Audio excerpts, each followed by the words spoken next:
Welcome to SVG-TV News for Saturday, April 23rd, 2016. I'm Sharon Garraway with the details. Opposition leader and president of the New Democratic Party, NDP, Arnim Eustace, has made a strong appeal for support from its members. Eustace was speaking at a town hall meeting on Thursday evening at the Catholic Church in Layu and outlined how they perceive that the 2015 general elections were stolen. Attendees received printed copies of voter ballots in hand and were privy to a reenactment of the voting procedure. Responding to questions in the audience as to what the NDP will be doing to push for re-elections, Eustace commended those protesters who have been on the picket line since the results of the 2015 general elections, but firmly called on others to be more proactive in their support.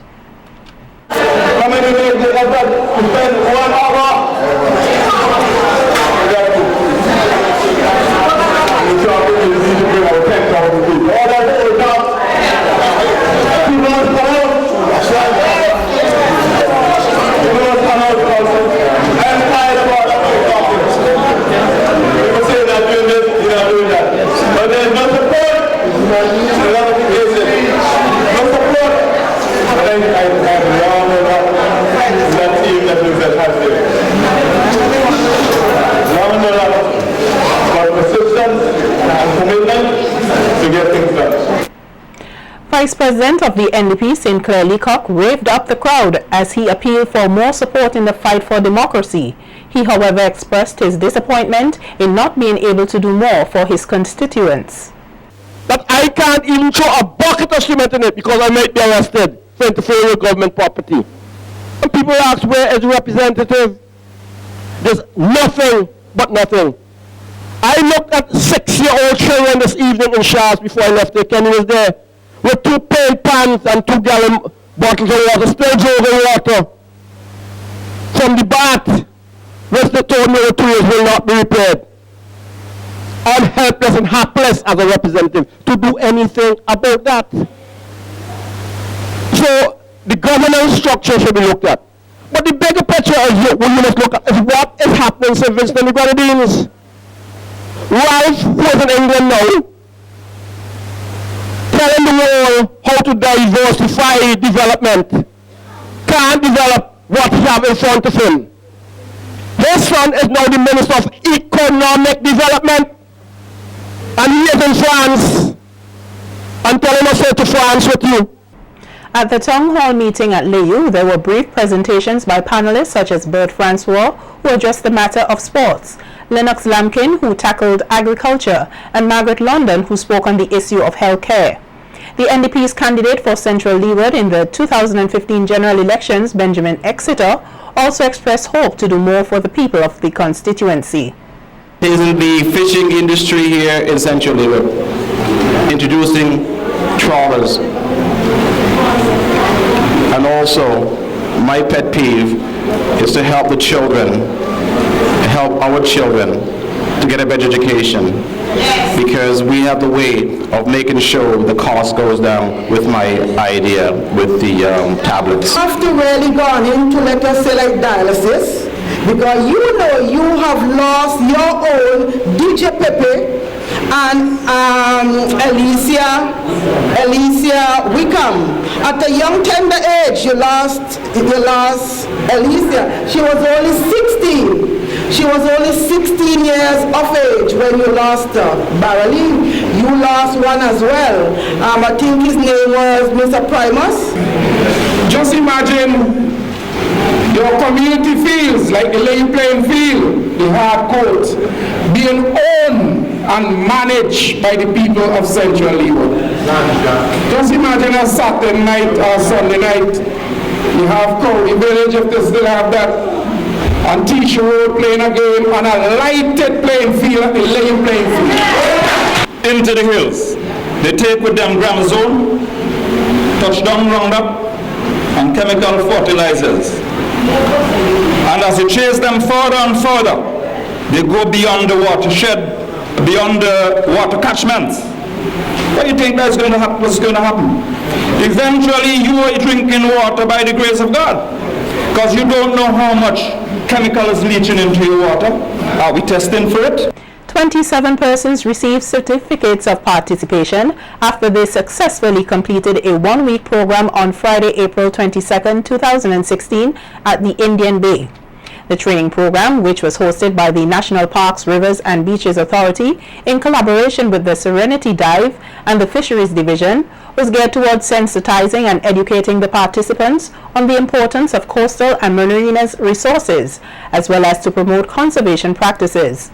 Director of the National Parks, Rivers and Beaches Authority, Andrew Wilson, expressed satisfaction in the success of the program. He says that it was able to attract participants. From both of the private and public sectors, he was also very pleased. He says they will gain valuable knowledge on the coastal ecosystem. What was also heartening is that we had participants that range from students who are currently engaged in the community college, recent graduates from the community college. We also had some fisher folks, and we had also somebody from the private sector, from a hotelier within this particular area. And in fact, yesterday I actually joined the team as they underwent their beach profile, sand quality assessments, and also beach current measurements. And it was really, a wonderful experience to see a mixture of persons representing, students, fisher folks, the private sector in terms of the hoteliers, and other interest groups. We had persons from Serenity Dive all working together, being a part of an activity where they could better understand and appreciate our coastal and marine resources, which are so important for us as a country, recognizing that the contribution it makes to sustaining our well-being and our lives. Wilson says the program would have also instilled a greater sense of appreciation for the country's marine and coastal resources. The international conventions and agreements and protocols are focusing on the aspect of human health and well-being. And if it's one thing I would like you to take home from this particular training, is to be able to have a greater appreciation for these resources and to have that connection, that nexus, to see how these resources are very important to us, whether it be for fisheries, for recreational use, the coastal protection services that they provide in terms of our corals, our reefs, our seagrass beds. So once you have now this understanding and this appreciation, as you interact and go back with your peers at the college, I know some of you have expressed an interest in going into particular spheres of professional endeavor as regards marine biology, natural resource management. We also hope that this particular training would have widened your horizon and also give you a really good practical introduction and appreciation for this particular field. Some of the participants expressed gratitude for the chance to take part in the program and shared what they have learned. When I first saw about this program, I got an interest because I'm typically interested in coastal activities. So this program has been highly educational, and at the same time it was very fun.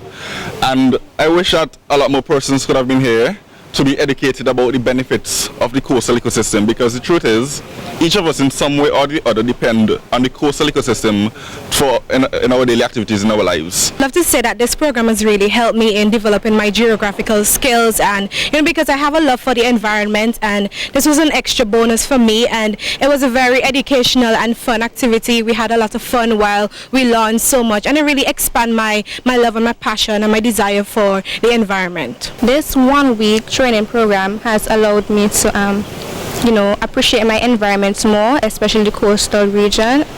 What we have been doing is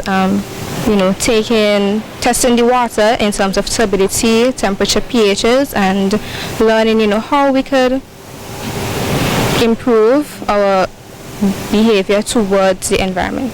Firstly, I would like to express how much I enjoyed this 1 week program. Even though it was 1 week, we accumulated a substantial amount of information from this 1 week program, mainly based on coastal management and how to manage the environment on a whole. And I would like to encourage those persons out there who is passionate about the environment and coastal management to pursue your dream and to ensure that St. Vincent and the Grenadines is a more environmentally friendly society or country on a whole, and for the benefit of our future generation. A 3-day workshop designed to link Caribbean small and medium agriculture enterprises and producer groups with business development, agricultural technology and financing experts to share knowledge will be held here next week. The workshop commences on Monday, April 25th and will be hosted by the Inter-American Institute for Cooperation on Agriculture, IICA, and the Caribbean Agricultural Research and Development Institute, CARDI, in collaboration with the Ministry of Agriculture, Rural Transformation, Forestry and Fisheries.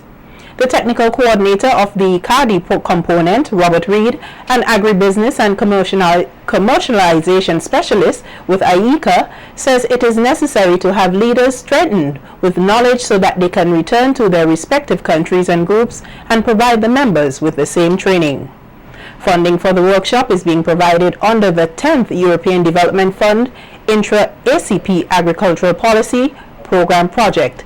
The opening ceremony will commence at 8:30 a.m. at the Beachcombers Hotel Conference Room.